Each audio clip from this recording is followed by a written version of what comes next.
Assalamualaikum warahmatullahi wabarakatuh. Alhamdulillahirrahmanirrahim. Wassalamu ala asyrafil anbiya wal mursalin wa ala alihi wa sahbihi ajma'in. Syukur dan puja mari sama-sama kita serahkan kepada Allah Subhanahu wa taala.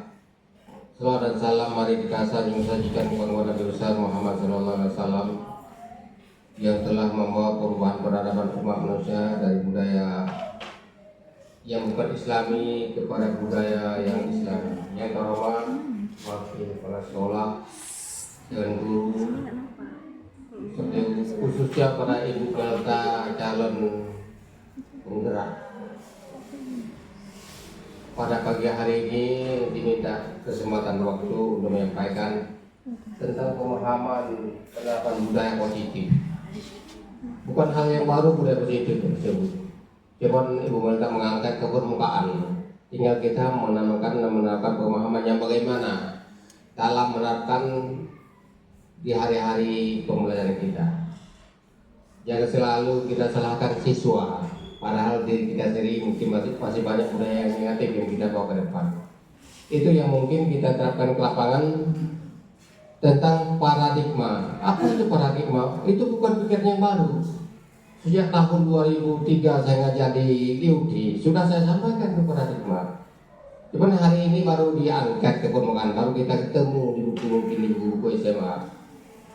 Itu sebuah tolok ukur pemikiran, menggali pemikiran inovasi terbaru dalam kancah pembelajaran. Tidak selamanya kita guru monoton, angkat siswa ke depan.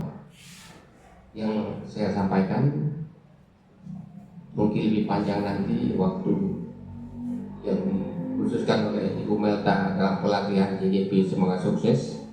Yang kita harapkan semua guru yang sudah ada peluang ini jangan tinggalkan, ikut terus demi masa depan Ibu. Tidak semata-mata dipersiapkan untuk jadi seorang kepala sekolah, tidak. Tetapi awal langkah pertama bertanyalah, berlatihlah, belajarlah, sering komunikasi dalam menggapai sebuah harapan. Sekian, terima kasih. Saya akhiri. Assalamualaikum warahmatullahi wabarakatuh. Assalamualaikum warahmatullahi wabarakatuh. Alhamdulillahirrahmanirrahim.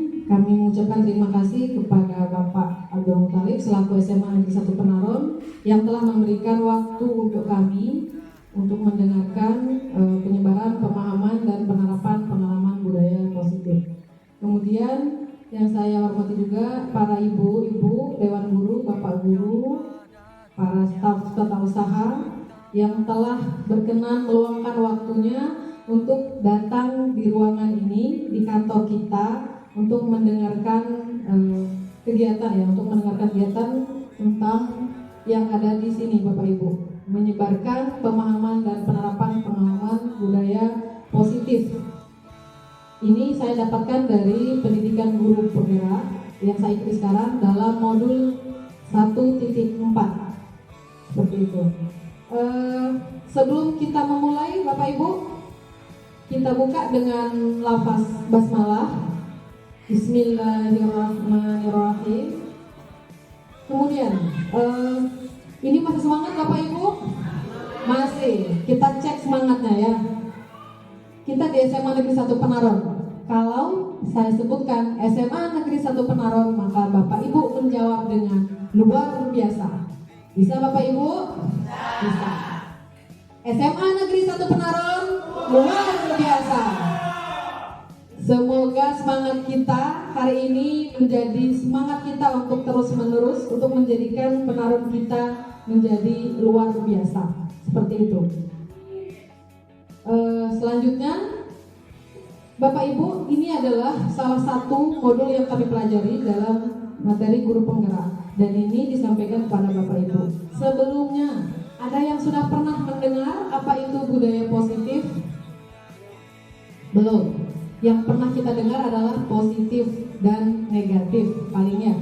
Kalau budaya berarti apa Bu? Pak? Kebiasaan yang berhubungan dengan yang positif. Karena kita sekarang sering banyak sekali ya. Ada yang positif, ada yang negatif. Perilaku positif, perilaku yang negatif. Maka hari ini kita akan belajar tentang budaya positif. Apa saja yang akan kita pelajari? Yaitu ini adalah konsep inti budaya positif. Yang pertama kita akan mempelajari tentang perubahan paradigma belajar. Kemudian disiplin positif, nilai-nilai kebajikan, kebutuhan dasar manusia, motivasi perilaku manusia, posisi kontrol guru, keyakinan kelas, dan segitiga restitusi. Nah, mungkin dari sini ada nih yang belum pernah terdengar sama sekali sama kita sebagai guru, tapi mungkin ada yang sudah sangat jelas sama kita. Oh, ini disiplin positif, posisi kontrol guru, kebutuhan dasar manusia. Apa saja kebutuhan dasar manusia? Apakah sama antara kebutuhan dasar manusia satu dengan yang lainnya? Apakah sama antara kebutuhan murid kita yang A dengan kebutuhan murid kita yang B? Nah, nanti kita akan pelajari satu persatu di sini. Oke, Bapak Ibu, yang pertama adalah pembelajaran dengan paradigma baru. Kata-kata ini, pembelajaran dengan paradigma yang baru, mungkin sering kita dengar ya. Tetapi sebelumnya Bapak Ibu, coba saya bertanya dulu kepada Ibu pernah mendengar Bu apa yang dimaksudkan dengan pembelajaran berpusat pada murid atau pembelajaran berpusat pada guru? Pernah? Nah, kira-kira kita, posisi kita sekarang menjadikan murid kita itu sebagai pusatnya atau kita yang sebagai pusatnya? Kita sebagai pusatnya. Oke. Ibu Rahmawati mengatakan bahwa guru adalah pusat dari pembelajaran. Oke. Ibu-ibu yang lain mungkin ada pendapat yang lain? Oke. Oh, yang di belakang. Gimana? Oke, murid sebagai pusat pembelajaran atau center, student center ya. Oke, bukan teacher center. Nah, sekarang Bu, benar Bu, ternyata Bu, kalau dulu apalagi kurikulum yang lama, ternyata benar kalau kita adalah pusatnya kalau dulu. Oke. Sekarang kita itu bukan pusat pembelajaran lagi. Tetapi siapa yang jadi pusatnya? Siswa, student center. Jadi siswa itulah yang menjadi pusat kita. Pusat perhatian ketika kita mengajar di kelas, pusat aktivitas di dalam kelas, itu semuanya adalah siswa. Apapun yang terjadi di kelas, itu semuanya adalah siswa. Kita sebagai guru, apa fungsi kita? Sebagai apa? Sebagai fasilitator, benar. Sebagai pembimbing. Dan kita harus menuntun, Bu. Ternyata kita tuh hanya menuntun siswa kita untuk mengembangkan potensi yang mereka miliki. Kenapa? Karena menurut Ki Hajar Dewantara, seorang siswa itu memiliki potensinya masing-masing. Jadi semenjak lahir, anak itu sudah memiliki potensinya. Nah, kita guru ini tidak bisa mengubah mereka sesuai dengan kehendak kita. Tetapi apa? Tetapi anak itu hanya kita tuntun saja. Kita hanya menuntun. Berarti kita tuh bukan di depan mereka, tidak gitu. Seperti itu. Hanya mengembangkan potensi dari mereka. Seperti itu Bapak Ibu ya. Nah, dari seorang guru tadi ya, yang hanya menuntun siswanya, yang hanya membimbing siswanya, akhirnya apa? Dalam kelas kita akan menggunakan yang namanya prinsip pembelajaran berdiferensiasi. Berdiferensiasi itu apa? Itu ya benar-benar murid yang dijadikan pusat kita. Maunya murid itu apa? Nah, seperti itu ya.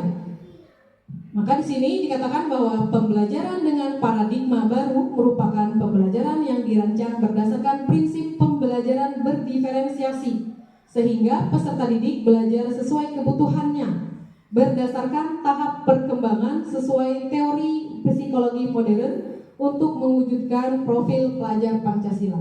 Jadi siswa itu sebenarnya mereka tuh udah ada basicnya Bu, udah ada potensinya. Nah, potensi mereka yang berbeda tadi harus kita kembangkan satu persatu. Bukan kita kembangkan sesuai dengan yang kita mau. Kita maunya A, berarti semua murid harus mengikut A. Tidak seperti itu ternyata. Seperti itu. Nah, si siswa ini mereka harus berkembang berdasarkan profil pelajar Pancasila, yaitu ini elemen yang ada di profil pelajar Pancasila. Ada beriman, bertakwa kepada Tuhan Yang Maha Esa dan berakhlak mulia. Yang kedua, berkebinekaan global. yang ketiga bergotong royong, keempat kreatif, yang kelima bernalar kritis, dan yang terakhir adalah mandiri. Nah, itulah yang akan menjadi tujuan pada siswa-siswa kita untuk sekarang. Oke, ada pertanyaan dulu Bapak Ibu? Tidak ada? Oke, tidak ada. Kalau tidak ada, kita akan masuk ke yang pertama, teori kontrol.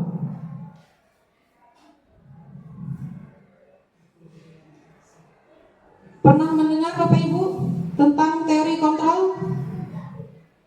Tidak pernah? Oke, ini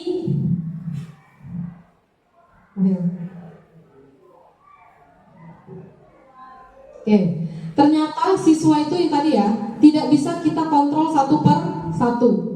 Tidak bisa kita memaksakan siswa kita harus seperti yang kita inginkan. Misalnya, si A ini anaknya harus menurut sama ibu, harus belajar dengan cara ibu. Nah, itu ternyata tidak bisa. Maka muncul ada yang namanya teori kontrol. Ini yang harus diluruskan terlebih dahulu. Terdapat beberapa miskonsepsi tentang makna kontrol. Miskonsepsi itu artinya apa Bapak Ibu? Pandangan kesalahan dari kita ya. Nah, yang pertama, ilusi guru mengontrol murid. Mungkin pernah dari kita Bu merasa kita adalah pengontrol siswa kita? Pernah? Pernah Bu? Nah, itu ternyata kita mengatakan saya bisa mengontrol murid saya. Ternyata apa Bu? Tidak bisa Bu. Kenapa? Karena murid itu punya kontrol dirinya sendiri. Ketika dia mengikuti dari kita, itu berarti apa? Siswa tersebut, murid tersebut lagi mengizinkan kita untuk mengontrol mereka. Seperti itu. Maka pada dasarnya ya, kita dapat memaksa murid untuk berbuat sesuatu jikalau murid tersebut memilih untuk tidak melakukannya. Pernah seperti ini di depan kita dia iya gitu ya, ternyata tidak gitu. Seperti itu. Dan saat ini kebutuhan bentuk kontrol guru ini menjadi kebutuhan dasar yang dipilih untuk murid tersebut. Berarti dia, oh yaudah saya nggak apa-apa dikontrol oleh guru saya. Berarti dia lagi mengizinkan kita. Seperti itu. Kemudian yang kedua, ilusi mengatakan bahwa semua penguatan positif, efektif dan bermanfaat. Apakah benar seperti itu Bapak Ibu? Apakah benar? Kalau penguatannya dari kita, ya enggak, berarti itu sifatnya adalah eksternal. Belum tentu siswa nanti akan ikut lagi, akan mengikuti apa yang kita katakan. Kecuali kalau kesadaran melakukan hal yang positif dilakukan sendiri oleh siswa tersebut. Seperti itu. Makanya di sini penguatan positif atau bujukan bentuk-bentuk kontrol yang segala usahanya untuk mempengaruhi murid agar mengulangi suatu perilaku tertentu untuk bisa mengontrol murid tersebut. Nah, ini suatu waktu bisa kita mengontrolnya, tetapi dalam jangka waktu yang panjang, ketika murid sudah menyadari, mereka tidak akan bisa kita kontrol kembali. Seperti itu. Yang ketiga, ada ilusi bahwa kritik dan membuat orang merasa bersalah dapat menguatkan karakter. Pernah kita berpikir seperti ini Bapak Ibu?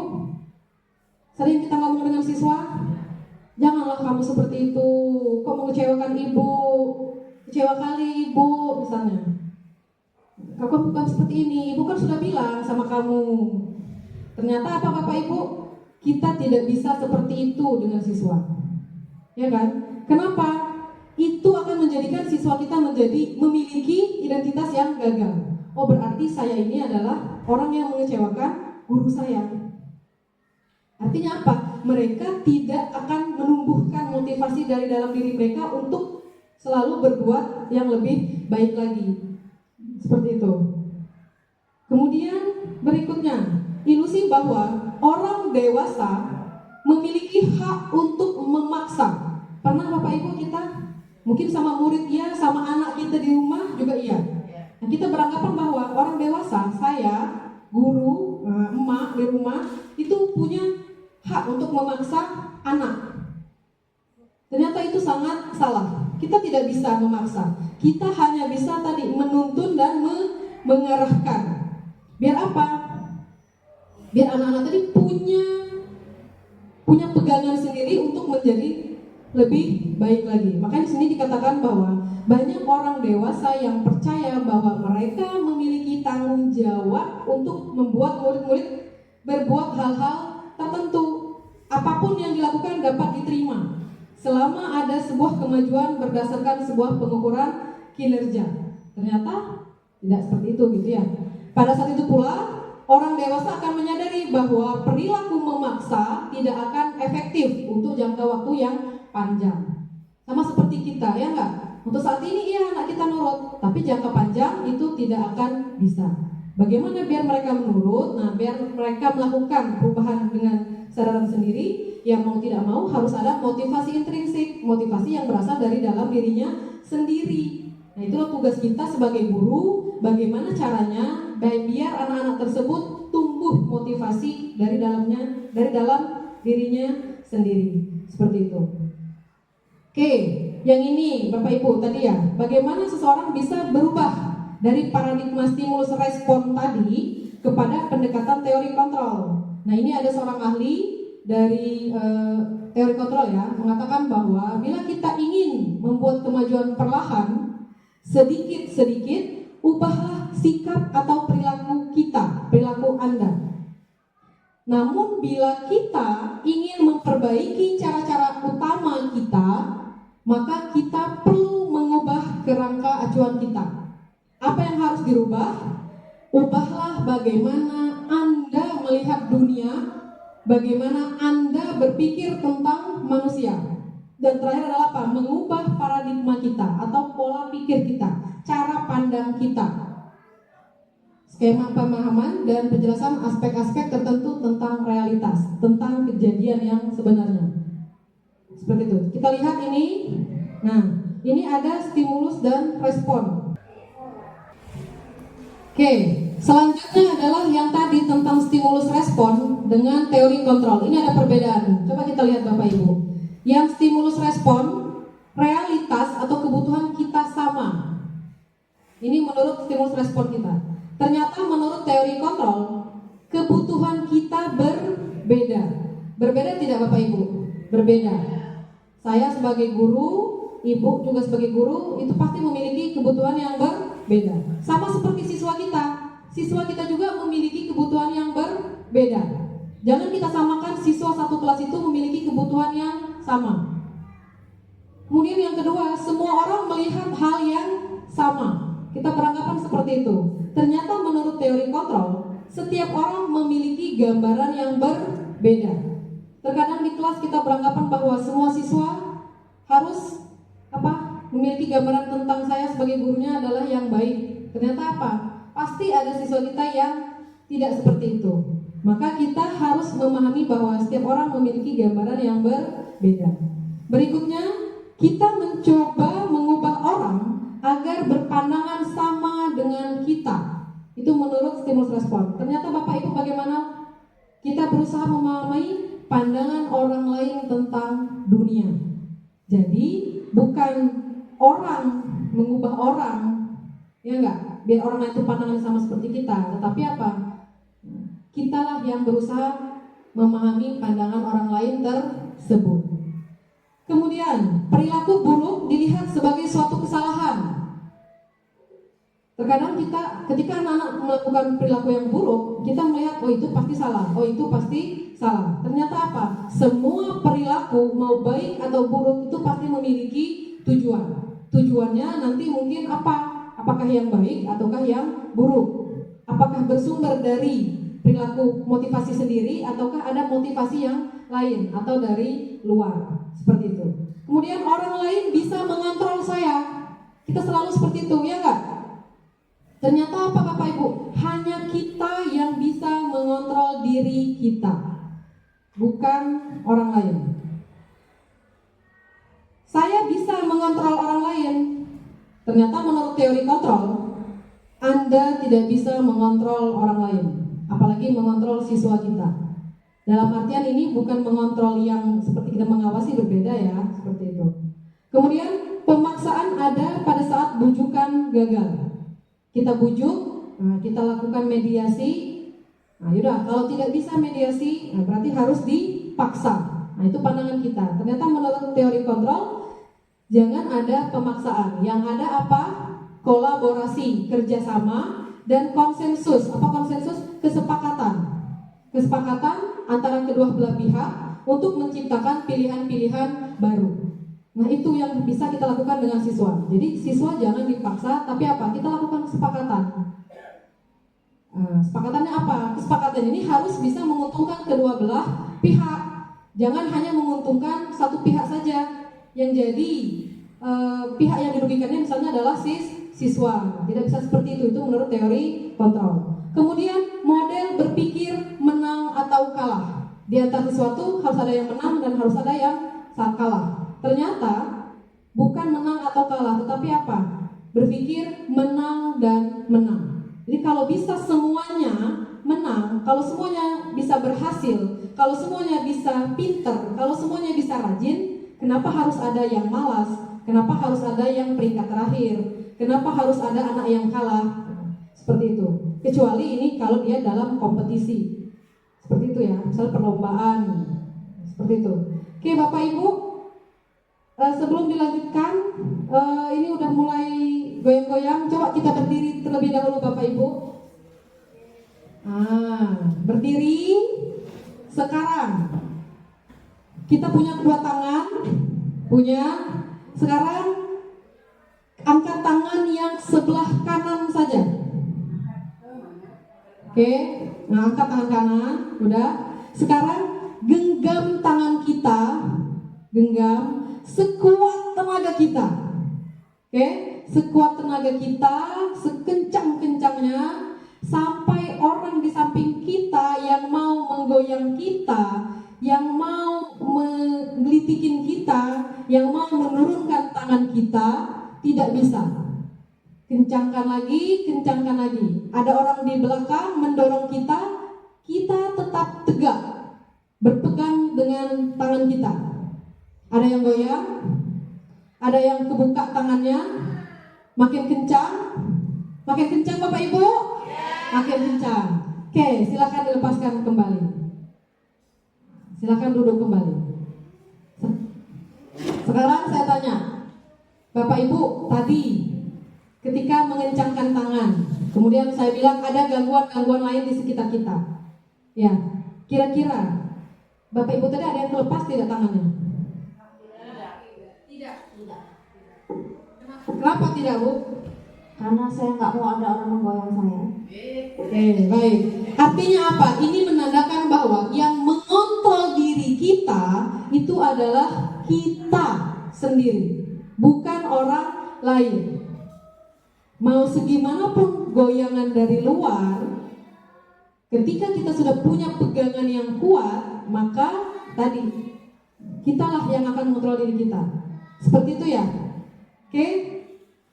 Ada pertanyaan sebelum kita lanjut? SMA Negeri 1 Penaron?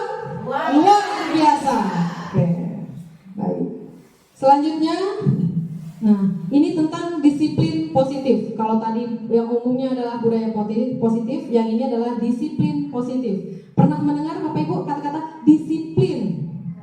Pernah. Oke, satu. Coba Ibu. Apa Bu? Menurut Ibu, Bu, disiplin? Disiplin itu teratur. Disiplin itu teratur. Yang lain? Apa Bu disiplin, Bu? Taat. Tertib. Apalagi disiplin? Patuh, tepat waktu. Ada lagi? Udah ya. Positif berarti hal-hal yang berhubungan ke arah yang lebih baik, ya enggak? Ternyata Bapak Ibu, disiplin itu dari bahasanya berarti belajar. Itu dari bahasanya. Disiplin. Dari bahasa Latin arti disiplin adalah belajar. Belajar apa? Belajar dari yang tidak tahu menjadi tahu. Belajar yang awalnya masih melanggar menjadi tidak melanggar. Yang awalnya belum mengerjakan hal yang baik, kemudian menjadi melakukan hal-hal yang baik. Nah, itu adalah disiplin. Kita lihat arti dari disiplin di sini. Disiplin positif merupakan suatu cara penerapan disiplin yang mengajarkan anak bertanggung jawab dan menumbuhkan kesadaran diri berdasarkan nilai-nilai kebajikan. Disiplin positif lebih ke arah disiplin diri yang dapat mengontrol diri dalam melakukan segala tindakan. Berarti ini Bapak Ibu, disiplin itu artinya kita bisa mengontrol diri kita untuk tidak melakukan kesalahan, untuk tidak melanggar aturan yang sudah ditetapkan. Itu arti disiplin positif. Tindakan-tindakan yang bisa kita tahan. Kalau itu baik kita lakukan, kalau itu tidak baik tidak kita lakukan. Nah, anak-anak kita mungkin bisa jadi mereka itu sebenarnya apa? Belum bisa mengontrol diri mereka sendiri. Seperti itu. Itu ya. Maka tugas kita sebagai guru adalah membimbing, menuntun anak kita untuk bisa mereka mengontrol diri mereka sendiri untuk tidak melakukan hal-hal yang tidak baik. Kemudian, disiplin diri dapat membuat murid memahami dan menyadari berdasarkan motivasi internal, bukan akibat paksaan, ujian, ataupun hukuman. Ini ya Bapak Ibu, jadi ketika siswa sudah bisa mengontrol diri dan kontrol dirinya itu bersumber dari dirinya sendiri atau motivasi intrinsik, maka mereka akan memahami, saya melakukan ini karena kesadaran diri saya sendiri, saya melakukan hal ini karena saya menghargai diri saya sendiri, saya melakukan ini bukan karena paksaan guru saya, bukan karena paksaan orang tua saya, tetapi karena diri saya sendiri. Nah, harusnya seperti itu. Itu berdasarkan disiplin positif. Kemudian dari disiplin positif ini bisa dijabarkan ke dalam nilai-nilai kebajikan universal. Apa nilai-nilai kebajikan Bapak Ibu? Nilai-nilai kebaikan. Nilai-nilai kebaikan yang dianggap umum. Biasanya ada di salah satu organisasi, salah satu lembaga. Walaupun nilai-nilai kebajikannya berbeda-beda, tetapi nilai kebajikan ini biasanya memiliki tujuan yang sama, tujuan yang mulia. Nah, ini banyak sekali, misalnya di Indonesia lah ya. Kalau kita sekarang kurikulum Merdeka menggunakan nilai-nilai kebajikan, menggunakan elemen dari profil pelajar Pancasila yang tadi sudah dibacakan. Nah, ini bisa dilihat: beriman, bertakwa kepada Tuhan Yang Maha Esa, mandiri, bernalar kritis, berkebinekaan global, gotong royong, dan kreatif. Ada lagi misalnya contoh yang lain. Nah, ini IBO Primary Years Program. Ini punya sekolah ya, salah satu sekolah lembaga. Muridnya harus, ya kan, toleransi, rasa hormat, integritas, mandiri. Ini yang mereka jadikan sebagai nilai-nilai kebajikan yang bisa dijadikan kesepakatan bersama untuk bisa diikuti oleh siswanya atau muridnya. Seperti ini, toleransi, rasa hormat. Ini baik-baik semua nggak, tidak Bapak Ibu? Baik-baik ya, yang ini nilai kebajikannya baik. Ini pun nilai kebajikannya. Kita lihat 9 pilar karakter. Ini menurut Indonesian Heritage Foundation. Kemudian ada lagi menurut ini yang lingkungan ya. Keterampilan hidupnya dapat dipercaya, lurus hati, pendengar yang aktif, tidak merendahkan orang lain, memberikan yang terbaik dari diri. Ada lagi nilai kebajikan dari petunjuk hidup, peduli, penalaran, keingintahuan, keberanian, kehormatan, kesabaran, pemecahan masalah, tanggung jawab, sampai dengan persahabatan. Ini adalah contoh-contoh dari nilai-nilai kebajikan. Nah, ini ada lagi empati, suara hati, kontrol diri, rasa hormat, dan seterusnya. Oke, ini proyek nilai-nilai kebajikan. Nah, ini sangat sering kita Bapak Ibu ya. Kira-kira dari berapa ini? 1, 2, 3, 4, 5, 10, 40. Dari 40 nilai-nilai kebajikan ini, kira-kira yang ada pada diri kita pribadi, ada berapa persen kira-kira? Adakah 50%, 70%, semua? Oke, hebat guru PKR kita ya, semua. Semoga kita semua sebagai guru memiliki nilai-nilai kebajikan seperti ini. Semoga ya Bu. Ya, amin. Kalaupun misalnya belum, paling tidak ada satu lah misalnya. Saya belum bisa tegas terhadap anak-anak.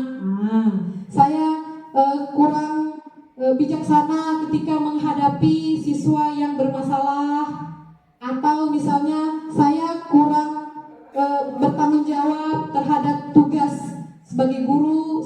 orang tua di rumah, sebagai pembimbing, sebagai wali kelas, nah mungkin ada. Tapi paling tidak kita sedang berusaha untuk menaikkan nilai-nilai kebajikan. Nilai-nilai kebajikan yang sifatnya universal. Seperti itu ya? Oke. Nah, ini ada teori tentang motivasi, hukuman, dan penghargaan. Coba selama ini, apa bedanya Bapak Ibu? Motivasi, hukuman, dan penghargaan. Sama satu nanti restitusi. Motivasi, apa arti motivasi Bapak Ibu? Dukungan, oke, dorongan. Apalagi? Support. Nah, bahasa Inggrisnya support, mensupport, memberikan motivasi. Kalau kita memberikan, berarti orang tersebut menerima motivasi dari kita, ya enggak? Dari luar atau dari dalam dirinya? Dari luar. Oke, kita lihat satu-satu ya tentang motivasi. Nah ini, Bapak Ibu pernah mendapatkan motivasi Bu? Pernah. Dari siapa? Dari Ibu, dari saya sekarang. Atau mungkin kita sering mendapatkan motivasi dari Bapak Kepala Sekolah kita. Ya, sangat sering sekali kita mendengarkan motivasi. Tetapi motivasi yang diberikan itu sifatnya ekstrinsik atau dari luar. Dari diri kita, ada tidak motivasi? Ada. Setiap diri kita, setiap pribadi kita ini memiliki motivasi. Motivasinya mau yang baik atau tidak, setiap orang bertingkah, berbuat, berperilaku pasti memiliki motivasinya tersendiri. Sama seperti anak-anak kita, mereka melanggar kedisiplinan, itu pasti mereka ada motivasinya. Motivasi karena orang luar, orang tua kah, karena temannya di sekolah, atau melanggar kedisiplinan, itu pasti mereka ada motivasinya. Motivasi karena orang luar, orang tua kah, karena temannya di sekolah, atau karena dirinya sendiri. Nah, seperti itu ya. Kita lihat, ini motivasi suatu hal yang bisa menyebabkan seseorang atau kelompok tergerak untuk bertindak sesuatu dalam mencapai tujuannya. Biasanya motivasi seseorang bisa didapat dari kebutuhannya. Sepakat nggak ini Bapak Ibu? Kita butuh apa? Butuh makan. Berarti motivasi kita apa? Nyari kerja. Kalau mau makan, kerja. Kalau mau pintar, belajar. Misalnya, ya nggak? Nah, tuntutan belajarnya dari mana? Apakah disuruh orang tua, disuruh oleh guru, atau karena keinginan sendiri untuk belajar? Nah, itu ada dua dia ya, kita lihat ya. Ini ada internal dan eksternal, kita lihat. Nah, ini sebelum ya. Ternyata Bu, Pak, yang melatar belakangi motivasi perilaku manusia itu ada beberapa. Ini ada 3 menurut Diana Gosen. Apa saja yang pertama? Nah, untuk menghindari ketidaknyamanan atau hukuman. Coba kita bayangkan anak-anak kita. Ada tidak mereka seperti itu? Banyak. Misalnya apa Bapak Ibu? Mereka mengerjakan PR karena takut dihukum sama gurunya. Mereka apa? Kalau kita sebagai guru, kita datang ke sekolah, apa kita motivasinya? Karena takut ditegur sama Bapak Kepala Sekolah. Iya ada. Nah, ternyata ini menjadi salah satu motivasi, ya kan? Perilaku motivasi manusia. Dan ini Bapak Ibu, untuk menghindari ketidaknyamanan atau hukuman, ini merupakan motivasi yang paling rendah dari perilaku manusia. Nah, seperti itu. Jadi kita hanya berpikir bahwa biar saya bebas dari hukuman. Ya seperti itu ya. Saya nggak enak sama si A, sama si B. Seperti itu. Tapi itu adalah motivasi. Berarti motivasi dari dalam diri kita ya enggak? Atau dari orang lain? Motivasi dari luar, ya kan? Makanya untuk motivasi untuk menghindari ketidaknyamanan atau hukuman ini sifatnya dari eksternal. Seperti itu sangat sering sekali kita alami. Yang kedua, untuk mendapatkan imbalan atau penghargaan dari orang lain. Pernah seperti itu? Nah, mungkin kita zaman sekolah dulu, anak-anak kita itu sangat sering. Bu, saya kan kalau dapat ranking 1, dibelikan sepeda listrik. Atau misalnya saya kalau dari 1 semester nilai saya meningkat Bu, saya akan diajak jalan-jalan.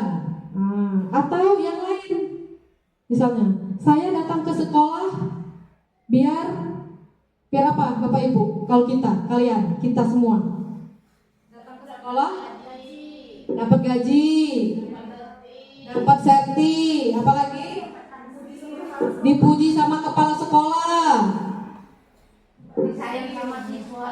apa Bu? Disayang sama siswa. Oke, disayang sama siswa, apalagi Biar gajinya halal. biar gajinya halal. Itu adalah bagian dari motivasi diri kita. Nah sekarang tinggal dari kita mau menjadikan motivasi yang paling kuat itu yang mana? Yang baik atau yang buruk? Motivasi dari orang lain atau dari diri kita sendiri? Kenapa? Karena kalau kita motivasinya dari orang lain, dari kepala sekolah kita, ketika tidak ada kepala sekolah maka kita bisa jadi tidak masuk kelas. Ya enggak? Seperti itu. Tidak ada bapak kepala sekolah, tidak apa-apa, masuk kelas jam 8:30. Mungkin ada yang masih seperti itu. Itu berarti apa? Motivasinya adalah motivasi dari luar. Kalau yang lain boleh sebenarnya, biar apa? Biar rezeki saya halal, ya enggak, itu kan baik ya. Atau biar siswa menyayangi saya, biar saya bisa menyapa siswa setiap hari, seperti itu. Atau yang lain, misalnya motivasi-motivasi yang itu baik, yang berasal dari diri kita sendiri. Biar apa? Biar motivasinya Bu bisa berlangsung secara panjang, jangka panjang. Walaupun tidak ada motivasi eksternal, kita tetap akan berbuat yang baik. Mau ada penghargaan atau tidak, mau ada apalagi biasanya, mau ada kepala sekolah atau tidak, mau ada guru atau tidak, anak kita tetap berada dalam kelas misalnya, tetap belajar seperti biasa, tetap memasukkan baju mereka, maunya seperti itu kan ya enggak? Tapi kalau yang untuk mendapatkan imbalan atau penghargaan dari orang lain, ini masih masuk ke dalam motivasi eksternal dari luar, seperti itu ya. Nah, yang ketiga, untuk menjadi orang yang mereka inginkan dan menghargai diri sendiri dengan nilai-nilai yang mereka percayai. Ini adalah motivasi yang paling baik. Ini berasal dari mana? Dari diri kita sendiri. Saya melakukan sesuatu, saya berbuat sesuatu karena memang karena saya menghargai diri saya sendiri, karena saya memberikan penghargaan kepada diri saya sendiri, karena saya memberikan kenyamanan bagi diri saya sendiri. Nah, harusnya kita berpikir seperti itu. Ini menurut ahlinya tadi. Dan dalam kenyataannya pun seperti itu gitu. Itu ya. Makanya ketika kita melakukan sesuatu, orang yang punya motivasi seperti ini akan bertanya, akan menjadi orang yang seperti apa jika saya melakukannya?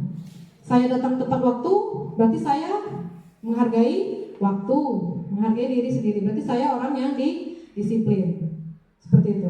Atau yang lain misalnya, saya tidak perlu penghargaan dari orang lain. Kenapa? Karena penghargaan bagi diri sendiri itu sudah cukup. Melakukan sesuatu bukan karena orang lain. Kenapa? Karena ada kepuasan tersendiri. Saya melakukan pekerjaan A, walaupun tidak ada siapapun, walaupun tidak dihargai oleh siapapun, walaupun tidak dilihat oleh orang lain, tetapi saya bangga terhadap diri saya sendiri. Nah, harusnya anak didik kita itu bisa berkembang seperti itu, Bapak Ibu. Tugas kita sebagai guru adalah menuntun anak-anak kita supaya mereka menumbuhkan motivasi internal terlebih dahulu, atau motivasi intrinsik, atau motivasi dari dalam dirinya sendiri.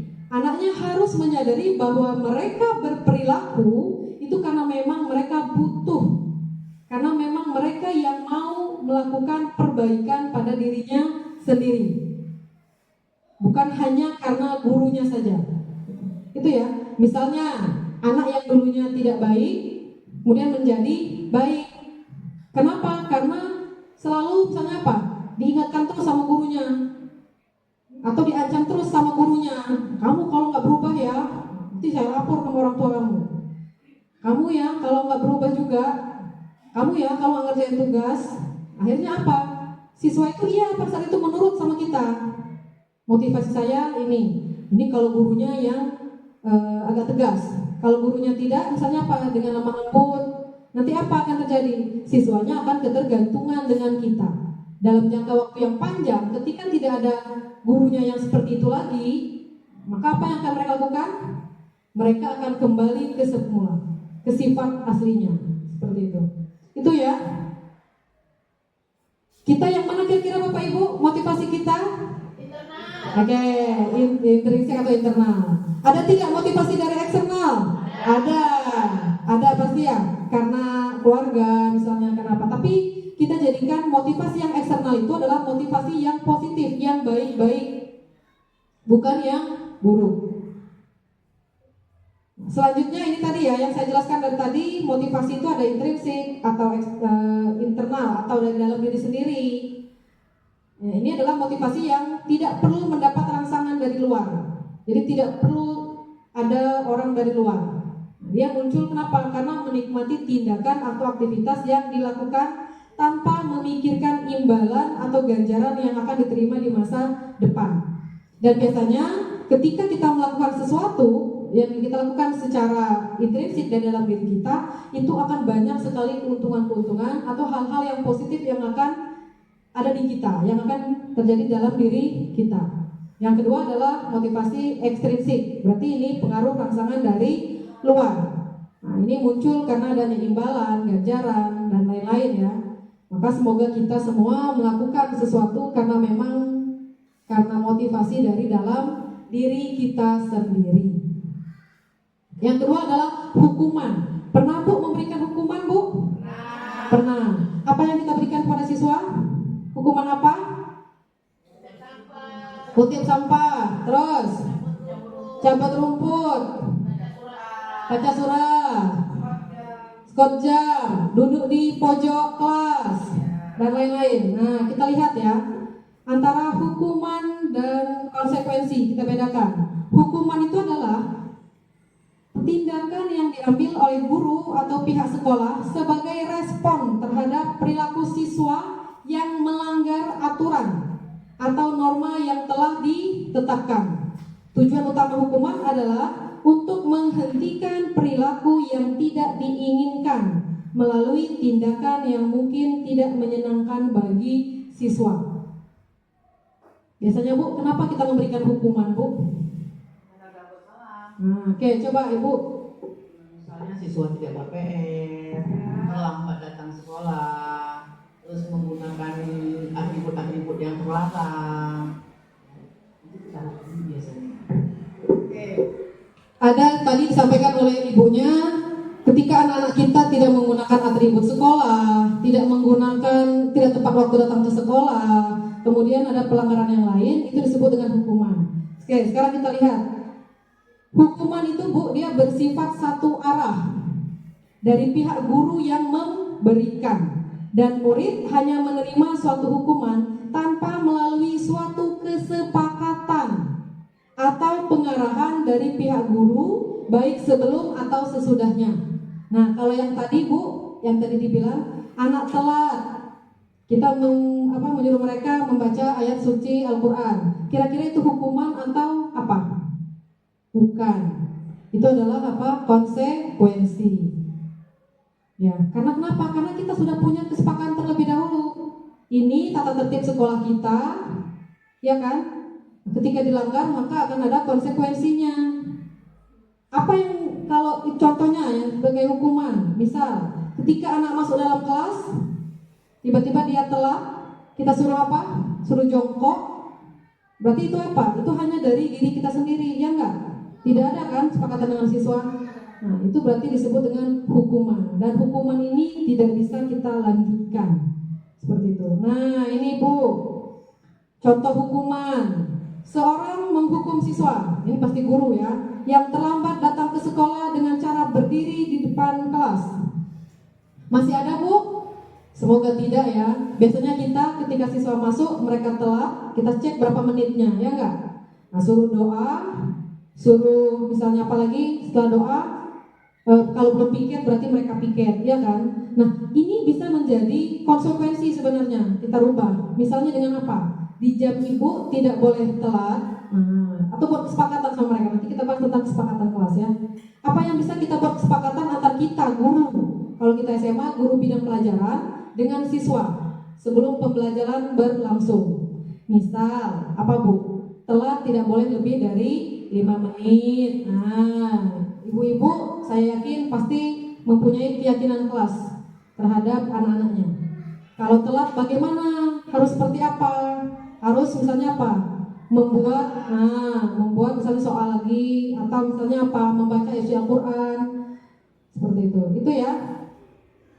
Konsekuensi. Nah, ini yang di atasnya hukuman. Kalau hukuman yang negatif, kalau ini adalah konsekuensi. Hasil atau akibat alami dari perilaku siswa yang dapat terjadi tanpa campur tangan guru. Konsekuensi dalam pendidikan lebih bersifat logis dan terkait langsung dengan tindakan siswa. Dan konsekuensi ini mendorong mereka untuk mengambil tanggung jawab atas perilakunya. Ada Bu? Anak kita yang seperti ini? Ada. Nah, konsekuensinya kamu tadi telat.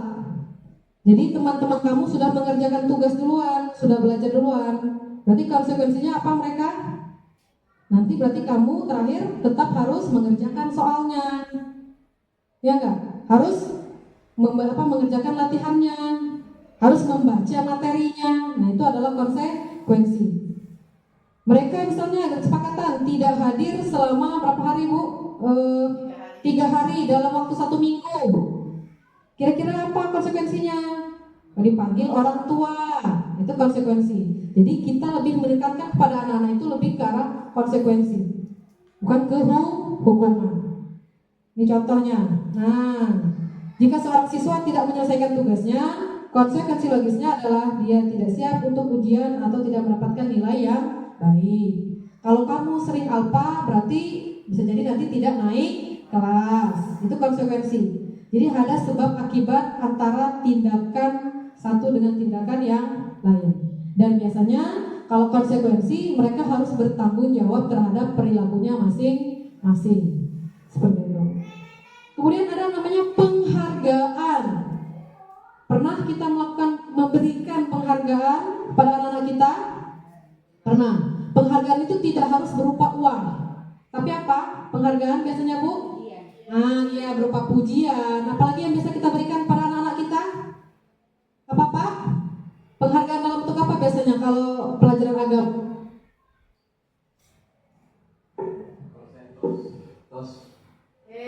Yang benar tos. Berarti dia sudah menyentuh ya, menyentuh anaknya dengan cara tos. Apalagi?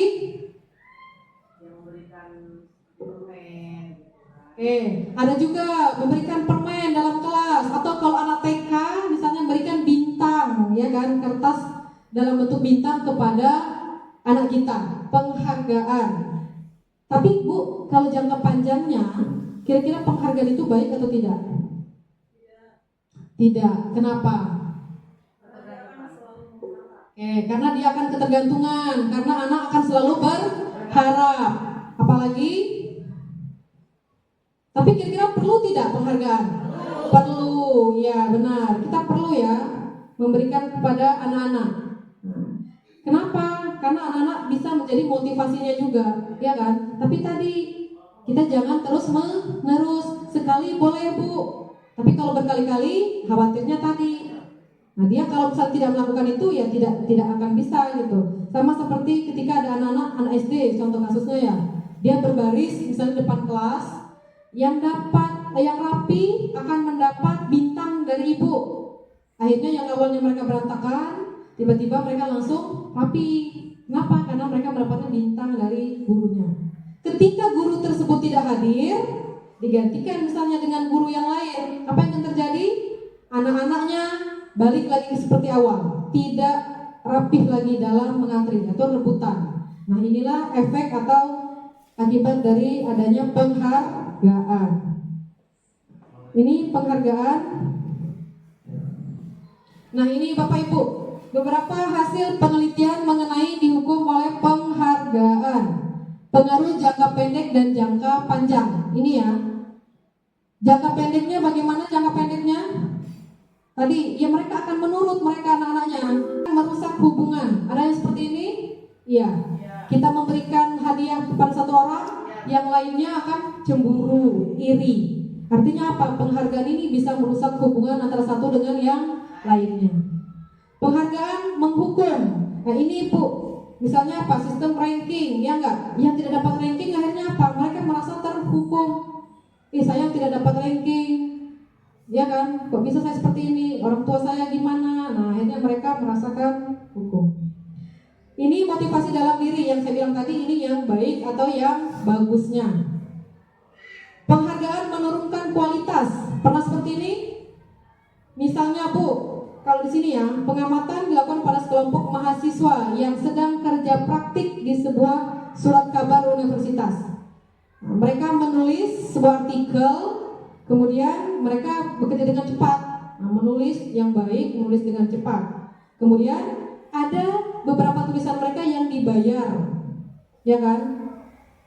Terakhir apa? Terakhirnya Bu, nah, setelah beberapa lama dibayar dan mereka apa? Ketika mereka tidak dibayar lagi, maka kemampuan menulis mereka, kualitas mereka itu menurun. Itu yang hasil penelitian ya. Oke, yang terakhir adalah restitusi. Restitusi pernah mendengar? Pernah. Apa restitusi? Mengembalikan keadaan ke semula atau ke yang lebih baik. Ya, kita cek ya. Ini ciri-ciri restitusi yang membedakan dengan program disiplin lainnya. Ada, bukan menebus kesalahan restitusi itu, tapi untuk belajar dari kesalahan. Restitusi memperbaiki hubungan yang awalnya jelek, yang awalnya buruk, dilakukan restitusi berarti memperbaiki. Kemudian tawaran, bukan paksaan. Menuntun untuk melihat ke dalam diri kita sendiri, bukan ke orang yang lain.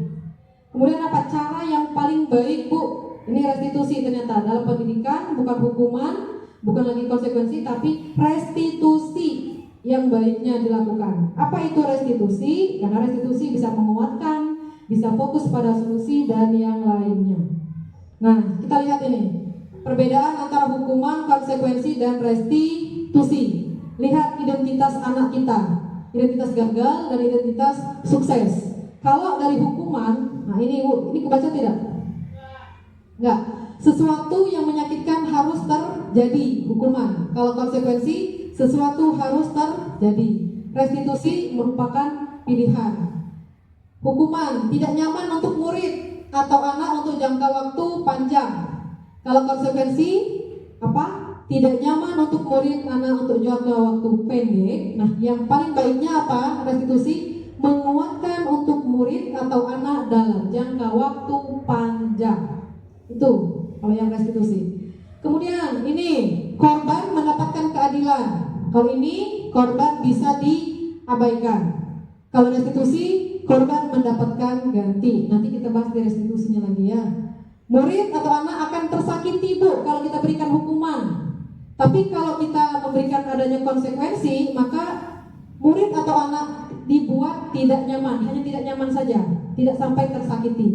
Tapi kalau dengan menggunakan mode restitusi, murid akan mendapatkan kekuatan, bukan tersakiti, bukan tidak nyaman, tetapi malah mereka dikuatkan. Nah ini sampai dengan yang terakhir, yang negatif ini, coba kita lihat. Kalau hukuman, awas ya, kalau dilakukan lagi, nanti awas kamu ya. Kalau netral, yang konsekuensi, lakukan apa yang saya katakan. Ini belum baik. Yang baiknya apa? Nih, yang positifnya. Apakah hal ini yang sesungguhnya ingin kamu lakukan? Misalnya kasus ketika dia telat. Ketika dia telat kita hukum. Kamu telat kutip sampah di dekat gerbang. Itu hukuman sebenarnya Bapak Ibu. Konsekuensinya apa? Kalau ada yang telat. Kira-kira apa yang baik untuk anak-anak? Membaca ayat suci Al-Quran misalnya, ya enggak? Atau membaca buku. Yang terakhir tanya, apakah ini sebenarnya apakah benar kamu suka telat? Ditanya, baru nanti kita kuatkan. Kalau telat, bagaimana? Telat setiap hari Bu saya. Apa yang membuat kamu telat setiap hari? Malas ke sekolah. Apa yang membuat kamu malas? Oh saya main HP Bu tiap malam. Berarti HP-nya yang dikurangi. Jadi membuat sadar diri siswa bahwa mereka melakukan suatu perubahan karena diri mereka sendiri. Nah ini hukuman, anak belajar menyembunyikan kesalahan Bu. Nah ini banyak sekali anak-anak yang menyembunyikan kesalahan mereka. Kalau konsekuensi, anak belajar taat peraturan. Tapi kalau menggunakan restitusi, anak belajar memecahkan masalah. Seperti ini perbedaannya ya antara hukuman, disiplin, dan konsekuensi dan restitusi. Jadi antara 1, 2, 3 tingkatannya yang paling rendah hukuman, tengah-tengah konsekuensi, restitusi itu yang terakhir, yang paling baiknya. Oke, ini Bu, kita refleksi, coba kita baca. Kita tidak hadir ya dalam kelas tepat waktu. Motivasi apa yang mendasari kita, Bu? Coba, ada satu orang, kenapa kita hadir mengajar di kelas tepat waktu? Apa motivasi kita kira-kira? Kalau saya sih motivasinya agar anak itu bisa meniru kita dengan perbuatan baik kita tadi. Jadi sehingga anak-anak tersebut jika gurunya disiplin, dia tidak akan berani melanggar peraturan. Tepuk tangan dulu untuk Ibu Rahmawati. Apalagi Bu, motivasi kita harus datang tepat waktu.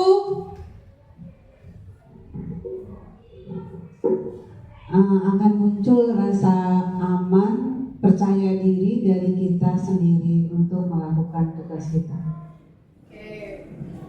Tangan untuk Bu Junida. Ada ibu yang lain, Ibu Nurfarida? Sebuah kebahagiaan dari hati karena melihat anak-anak datang tepat waktu. Kenapa kita tidak bisa? Tetapi dengan kita datang tepat waktu, bahagianya nggak bisa dilukis dengan kata-kata.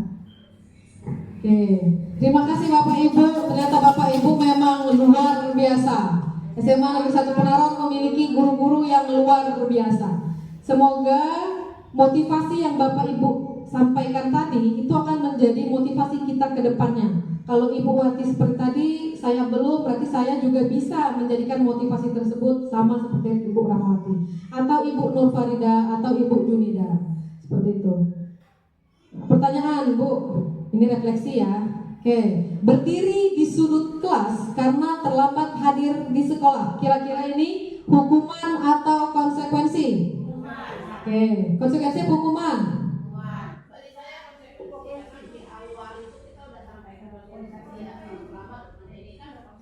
Oh, berarti konsekuensi. Tapi apakah benar dengan menempatkan siswa kita di sudut kelas?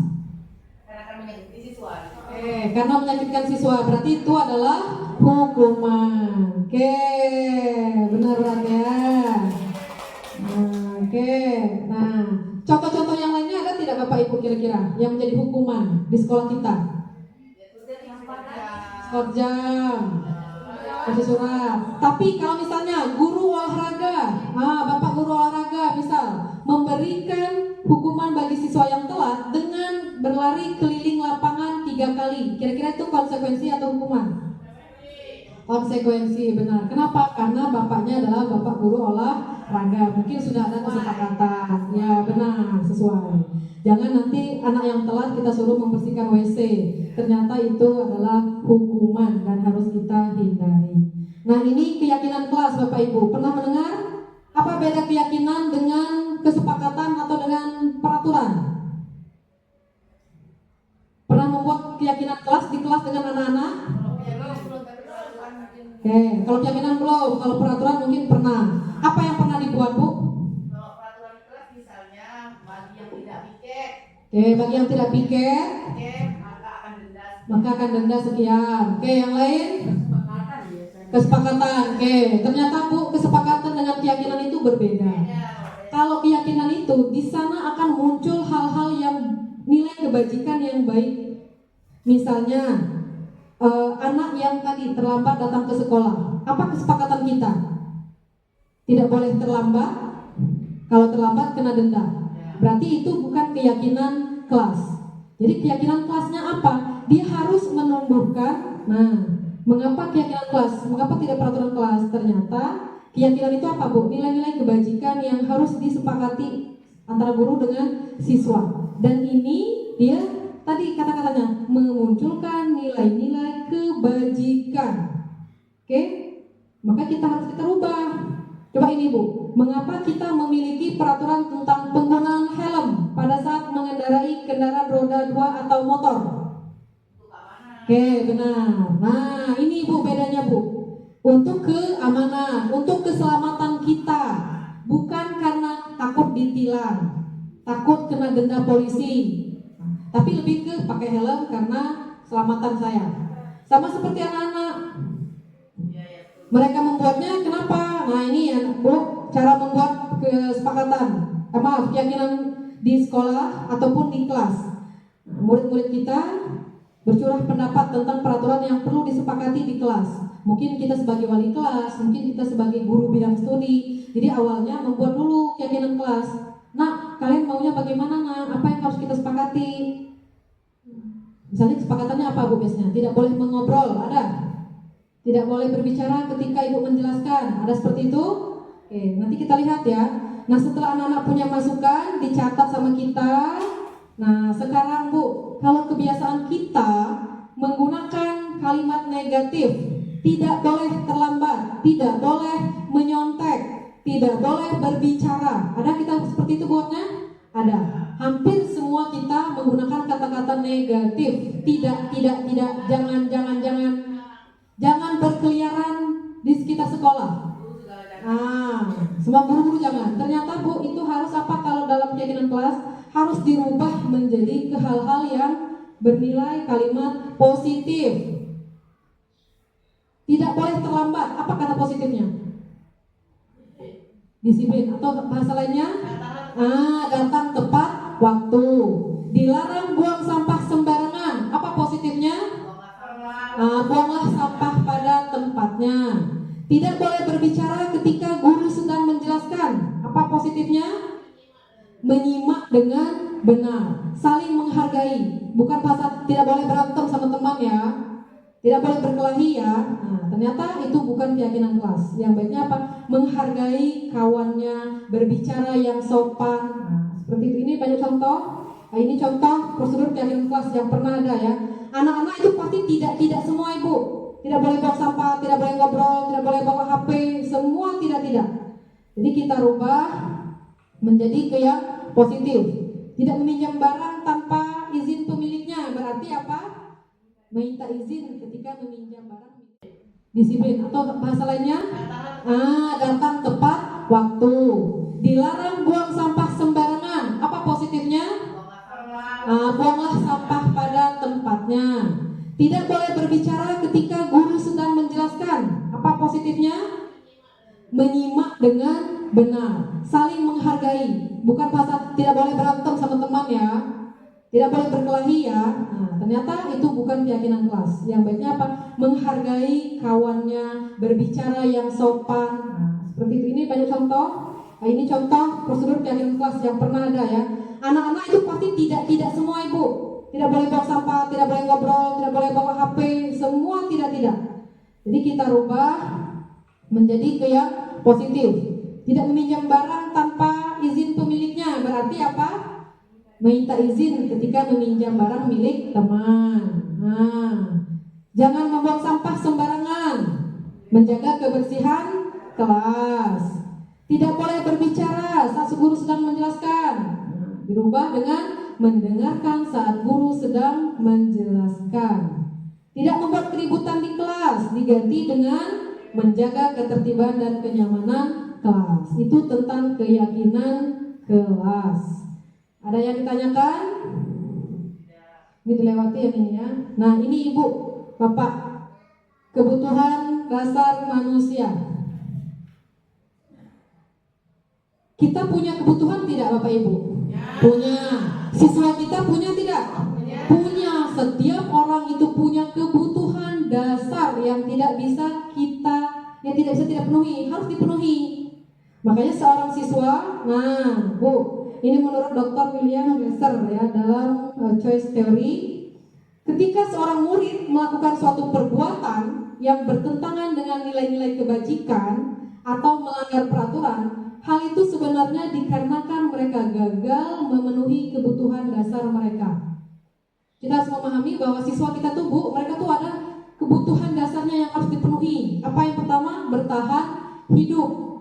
Yang kedua, penguasaan. Yang ketiga, kasih sayang dan rasa diterima, kesenangan dan kebebasan. Misalnya kasus dalam suatu kelas anak SD misalnya ya, si A dia suka minta bekal kawannya, ya kan, bekal kawannya. Nah kira-kira siswa itu kira-kira kebutuhan apa yang dibutuhkan oleh siswa tersebut? Bertahan hidup. Oke. Kalau anak tersebut mau ditanya, kenapa nak kamu ngambil nasi, kawanmu ngambil bekal? Karena dia ngomong gini, saya lapar. Berarti dia adalah butuh yang namanya bertahan hidup. Tapi kalau misalnya jawaban yang lain, biasa kan kawan saya seperti itu. Saya nggak apa-apa, saya ambil. Berarti apa? Nah, saya senang kalau saya bisa ngambil makanan dia. Berarti dia kebutuhannya kesenangan. Siapa lagi yang lain misalnya dia?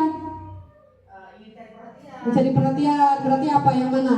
Kalau misalnya dia gini Bu, misalnya saya bosan makanan mama di rumah, makanya saya minta sama kawan. Kira-kira yang mana? Kebebasan. Kalau yang kasih sayang itu bagaimana Bu? Biar kawan saya mau temenan sama saya, jadi saya ambil nasinya. Nah, itu adalah kebutuhan kasih sayang dan rasa diterima. Kita cek Bu. Nah ini tadi yang saya bilang, Ibu Ambar, guru kelas 2A di SD Pelita Hati, sedang bingung menghadapi ulah salah satu murid di kelasnya, Doni. Dia datang mengeluhkan Doni yang seringkali meminta bekal makan siang dengan paksa untuk bertahan hidup. Tadi kalau dia memintanya apa tadi Pak Ibu? Ya lapar, saya perlu makan. Berarti inilah yang dia butuhkan. Kesehatan, rumah, makanan, saya lewati ya. Yang kedua tadi kasih sayang dan rasa diterima, kebutuhan untuk bisa diterima. Nyari kawan, siapa tahu dengan ambil nasinya saya bisa berkawan sama dia. Berarti dia kebutuhan untuk rasa diterima. Kemudian pengakuan atas kemampuan, penguasaan tadi. Dia ngambil makanannya, saya berarti apa? Bisa saya ngambil makanan dia. Nah itu berarti menguasai dia, merasa hebat dia. Gitu. Nah, kebutuhan akan pilihan, kebebasan. Ini yang tadi, saya bebas memilih makanan A, memilih makanan B. Saya bosan dengan makanan di rumah, saya akhirnya milih punya teman seperti itu. Nah, ini kesenangan tadi dengan mentertawakan kawannya yang nangis, yang kesakitan misalnya, dia senang. Nah, berarti dia apa? Penuh kebutuhan kesenangan. Ternyata itu normal Bapak Ibu. Dari anak-anak tadi. Anak-anak itu punya 5 kebutuhan dasar tadi. Kita pun sama, ya enggak Bapak Ibu? Yakin? Yakin kita. 5 kebutuhan itu pasti ada sama kita. Ya enggak? Kebutuhan apa? Kesenangan. Biar apa? Kalau di rumah, biar Bapak Ibu suami senang. Masak yang enak. Artinya apa? Itu adalah kebutuhan dasar. Oke. Bapak Ibu, ini coba kita cek ya. Ibu guru bilang, saya tidak boleh bersenandung atau menghidupkan musik sewaktu mengerjakan tugas. Katanya kelas harus tenang, tidak ada suara, kan nggak seru jadinya. Kira-kira kebutuhan apa? Kebebasan? Kebebasan? Kebebasan? Kan nggak seru jadinya. Oke, kita cek. Kebebasankah, kesenangan, penguasaan atau cinta dan kasih sayang? Kesenangan. Kan gak seru jadinya Bu, gak senang kami. Oke. Tidak boleh bersenandung, gak boleh hidupin musik, gak boleh main HP. Ya kan? Kata bu gurunya harus ini. Kan gak seru jadinya Bu. Akhirnya apa? Kesenangan saya hilang. Padahal saya perlu kesenangan. Oke.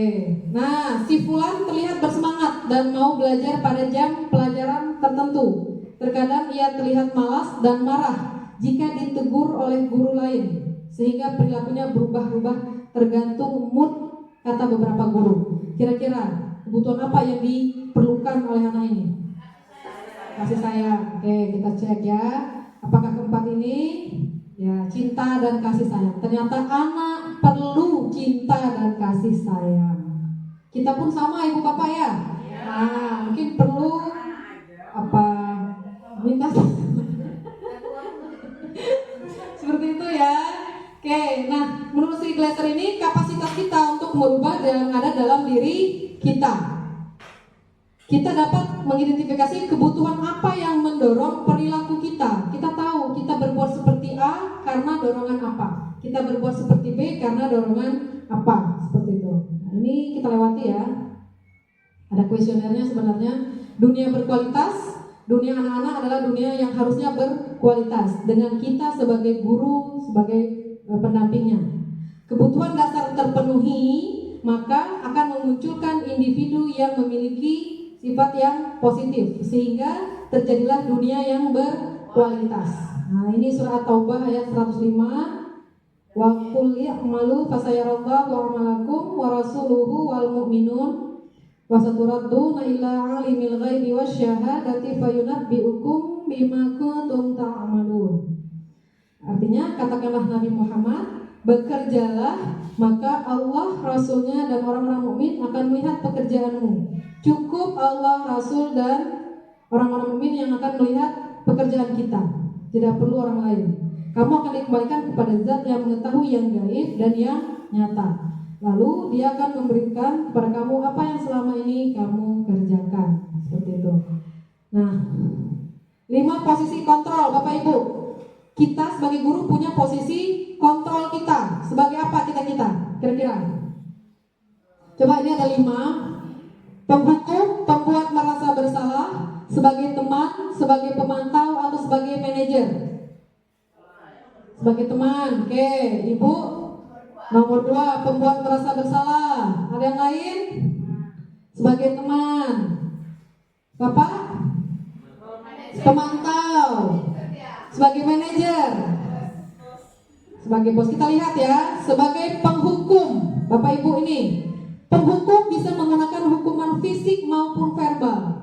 Jadi hukuman itu tidak harus dicubit, tidak harus dijewer, ditepuk, tidak. Tapi dengan menggunakan kata-kata itu sudah menentukan sebagai posisi kontrol seorang penghukum. Posisi penghukum ini mengatakan bahwa sekolah memerlukan sistem atau alat yang dapat lebih menekan murid-murid lebih dalam lagi. Nah, bagaimana indikatornya?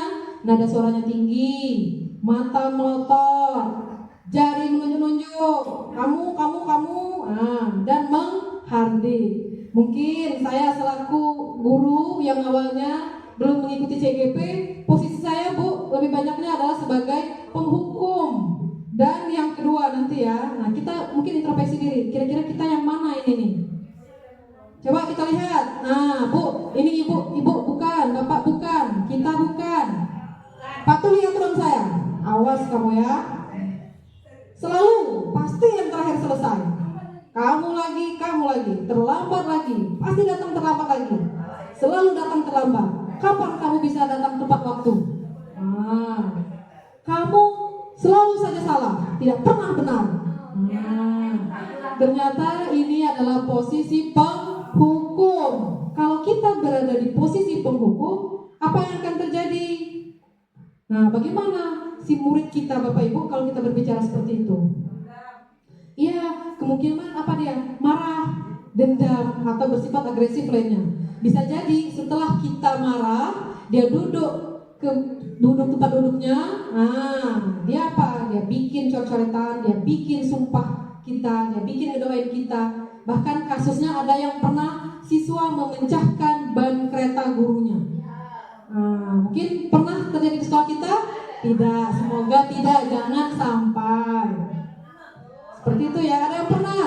Ya itu mungkin 15 tahun yang lalu, 20 tahun yang lalu ya, cerita seperti itu.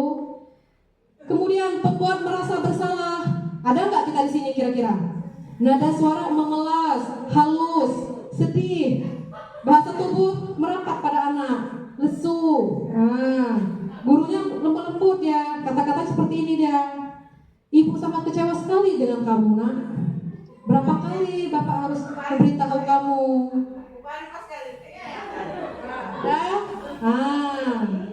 Adi, kamu ini bagaimana ya? Kamu sudah berjanji dengan ibu tidak akan terlambat lagi. Kamu kenapa ya senang sekali mengecewakan ibu? Ibu benar-benar kecewa sekali. Gimana coba kalau orang tua kamu tahu kamu berbuat begini?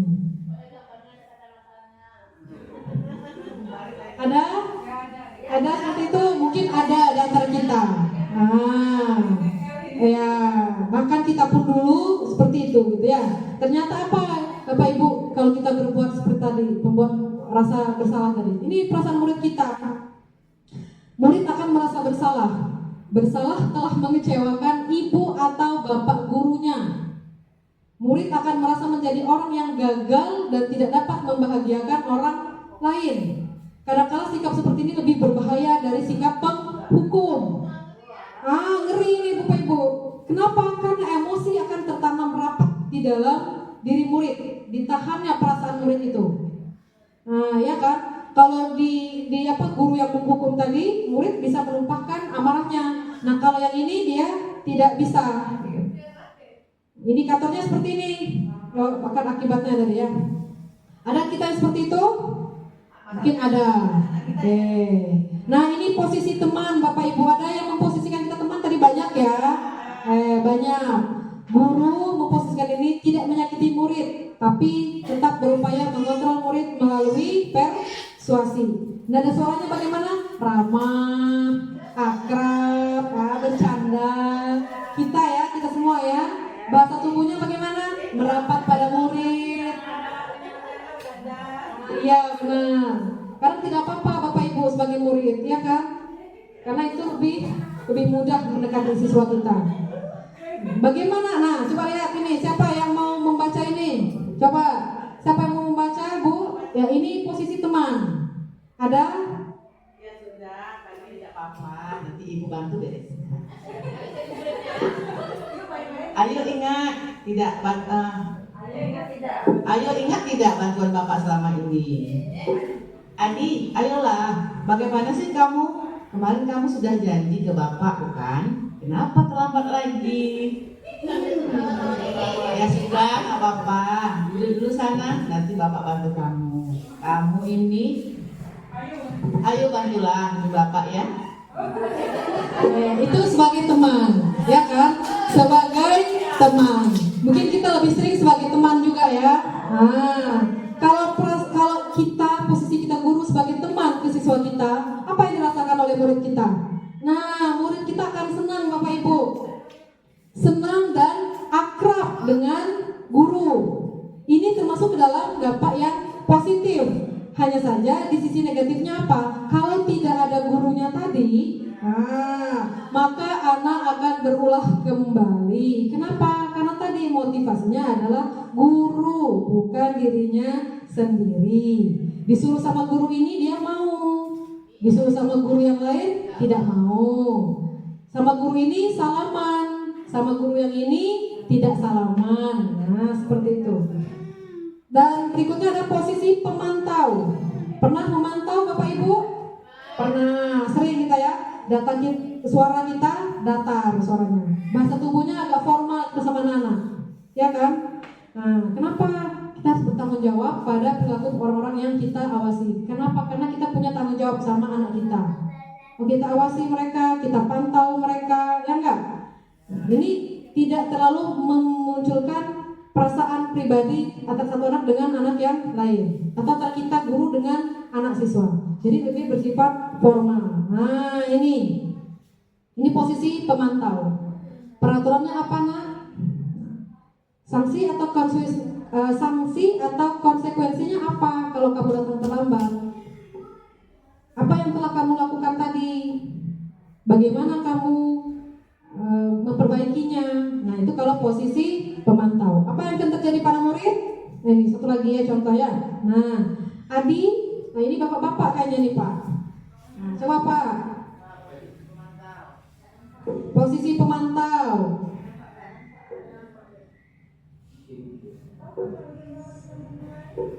Ibu?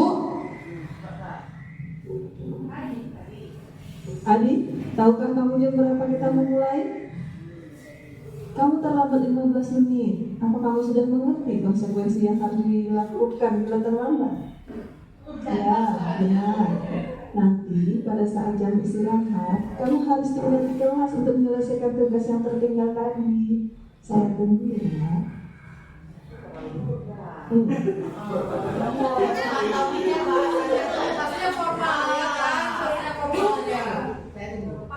Paham Pak? Saya harus tinggal kelas pada jam istirahat nanti. Mengerjakan tugas ketinggalan saya. Tahu Pak? Itu ya. Iya benar, nanti pada saat jam istirahat kamu harus tinggal di kelas untuk menyelesaikan tugas yang tertinggal tadi. Saya tunggu.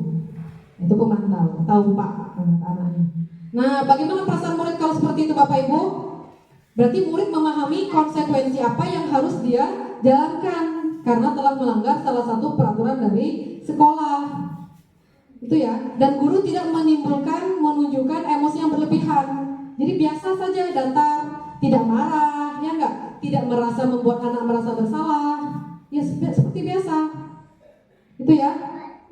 Nah, yang terakhir adalah posisi manajer. Nada suara halus, tulus, bahasa tidak kaku, mendekat ke murid. Ini adalah posisi paling tinggi, posisi paling sempurna yang harus ada pada diri kita sendiri. Di mana seorang guru harus bisa memposisikan dirinya, ya kan? Memposisikan dirinya untuk selalu bersama dengan murid. Mempersilakan murid untuk bertanggung jawab terhadap perilakunya. Mendukung murid agar dapat menemukan solusi atas permasalahannya sendiri. Mati lampu ya. Namun bila kita menginginkan murid-murid kita menjadi manusia merdeka, mandiri dan bertanggung jawab, maka kita perlu mengacu kepada restitusi. Nah, nanti ada dia restitusi segitiga. Nah, ini posisi manajer saya bacakan aja ya. Apa yang kita yakini keyakinan kelas kita adalah harus datang tepat waktu. Berarti seperti itu. Apakah kamu meyakini keyakinan kelas kita? Itu yang pertanyaan kita munculkan. Jika kamu meyakininya, apakah kamu bersedia memperbaiki? Jika kamu memperbaiki hal ini, apakah hal ini akan menunjukkan tentang kamu? Apa rencana kamu untuk memperbaiki hal ini? Nah, itu adalah posisi seorang manajer. Tidak ada penekanan, tidak ada marah, tidak semuanya, tetapi apa? Membuat siswa kita menjadi lebih baik. Kemudian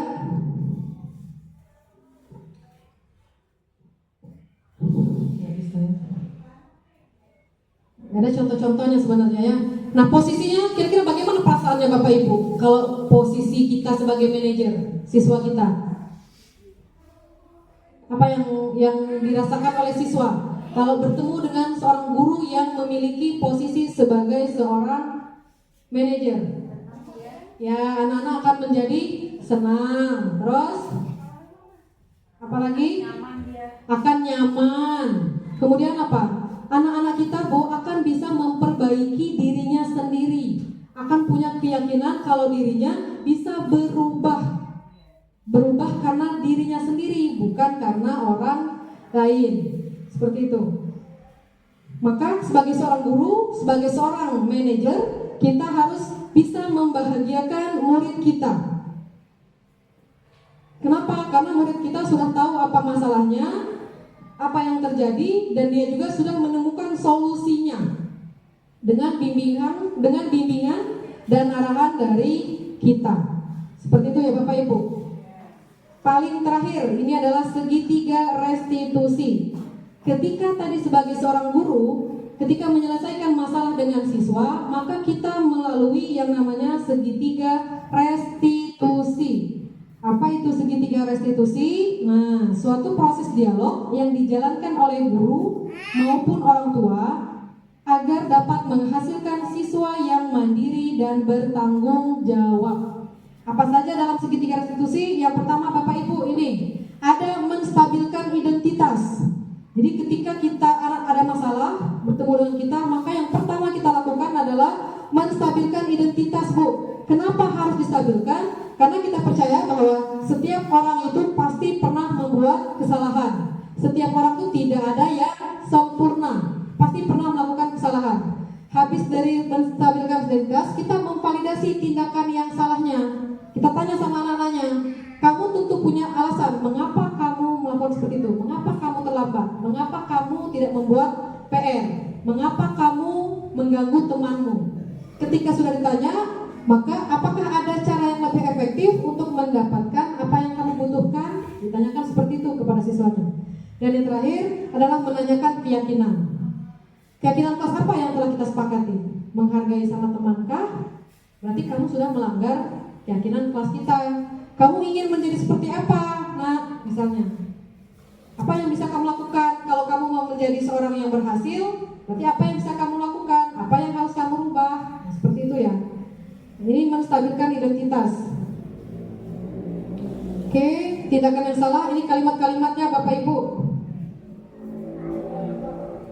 Berbuat salah itu tidak apa-apa. Jadi ngomong ke siswa itu ketika menstabilkan identitasnya dengan cara berbuat salah itu tidak apa-apa. Tidak ada manusia yang sempurna. Saya juga pernah, ibu juga pernah melakukan kesalahan seperti itu, nak. Kita bisa menyelesaikan ini. Bapak Ibu tidak tertarik mencari siapa yang salah, tetapi Bapak Ibu ingin mencari solusi dari permasalahan ini. Nah, jadi dibuka cakapan dengan siswa, kita cari solusinya bersama-sama. Kamu berhak marah, misalnya kalau ada perkelahian di kelas, pertengkaran, dia marah kawannya, kita kembalikan dulu identitasnya. Kamu berhak marah, nak, kalau kamu seperti itu. Ibu juga akan melakukan seperti itu. Kalau kamu misalnya apa? Ditarik sama kawan kamu, bukumu disobek. Nah, seperti itu Bapak Ibu. Kemudian, nah, setelahnya harus memvalidasi tindakan yang salah. Kata-katanya tadi ini. Kata-kata yang harus kita keluarkan. Padahal kamu bisa melakukan yang lebih buruk dari ini, ya enggak? Mungkin membanting meja, sebenarnya kamu bisa, tapi kamu tidak melakukan. Kamu patut bangga pada dirimu sendiri karena kamu telah melindungi sesuatu yang penting buat kamu. Kamu boleh mempertahankan sikap itu, tapi kamu harus menambahkan sikap yang baru. Seperti itu. Itu untuk tindakan yang salah. Ini yang perlu diperhatikan dalam segitiga restitusi. Kayak ini Bapak Ibu, kedengaran tidak ya?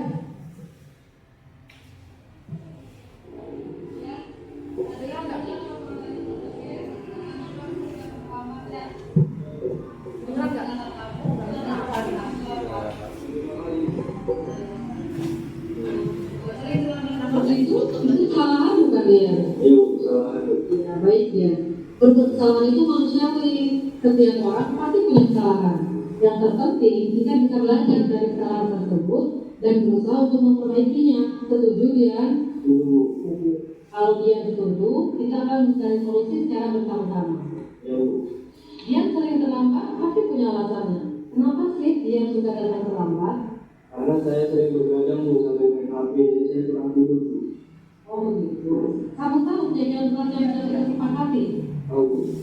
Kalau datang terlambat setiap orang, sesuai dengan keyakinan kelas. Menurut kamu, keyakinan kelas apa yang bisa kamu melanggar?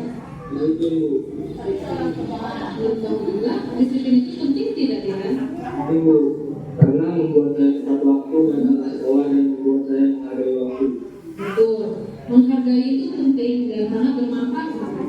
Seperti kita bisa menghormati orang-orang di sekitar kita, pekerjaan menjadi tidak menumpuk, dan kita juga bisa melatih rasa kepedulian kita terhadap orang. Ya, Bu, saya menyesal sudah terlambat dan saya mohon maaf karena terlambat, Bu. Iya, iya. Sikap yang sangat baik kita sudah melakukan gara-gara bersama. Menurut kamu, apa yang bisa kamu lakukan agar kamu tidak terlambat datang ke sekolah? Saya akan mulai lebih awal, Bu, dan tidak berulang lagi jika tidak datang ke sekolah.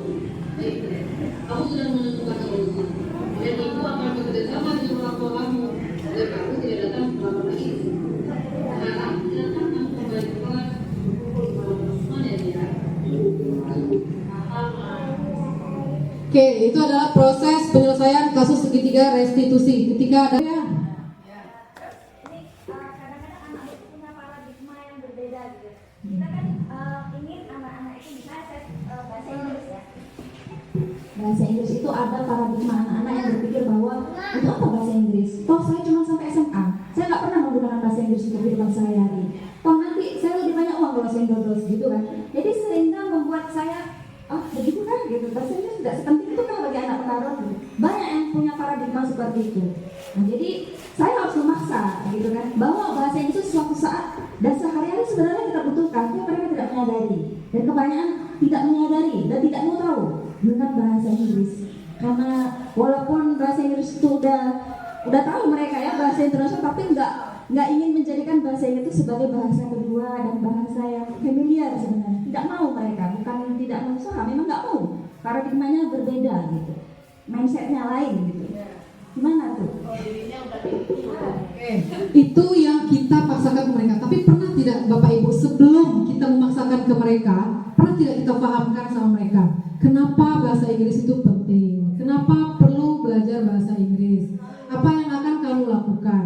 Kalau sudah kita melakukan hal seperti itu, maka kita balik lagi tadi. Siswa itu kan dia punya tadi, mungkin potensinya bukan di bahasa Inggris.